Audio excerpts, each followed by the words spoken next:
մեր հորմոնները որոնք են տեստոստերոն, էստրոգեն,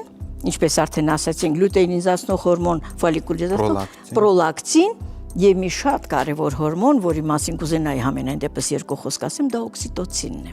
Օքսիտոցինը, որը արտադրվում է բարձրագույն նեյրոէնդոկրին օրգանում հիպոթալամուսում։ Օքսիտոցինը կանանց շատ է հարգավոր, հակառակ դեպքում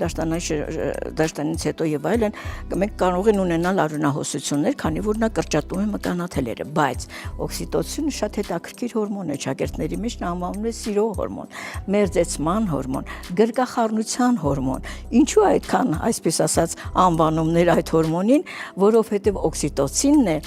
որը բերում է սիրո եւ մերձեցման տղամարդու եւ կնոջ։ Այսինքն եթե մենք օքսիտոցինի հետ մի փոքր խնդիր ունենանք, ուրեմն մենք ունենանք արդեն այդ ասպես ասած մերձեցման տղամարդու եւ կնոջ հարաբերությունների խորացման զարգացման, որը կարող է վերջանալ սեռական ակտով։ Սա արդեն ուրիշ թեմա է, բայց ուզում եմ ասեմ դրանից սկսվում է սեռական գրգիռները եւ այլն։ Փաղաքշանքները եւ այլն։ Ինչու են կանայք ավելի շատ Հայաստանում համարվում ավելի ռիգիդ, այսինքն ավելի կայուն, որտեղ ցավոք սրտի ագրեսիան տղամարդկանց անտարբերությունը ընդհանրապես կնոջ խնդիրների հանդեպ, այո, վախը, չցանկացած հղիության, լարվածությունը, հիշողությունները, 3 առաջ օրվա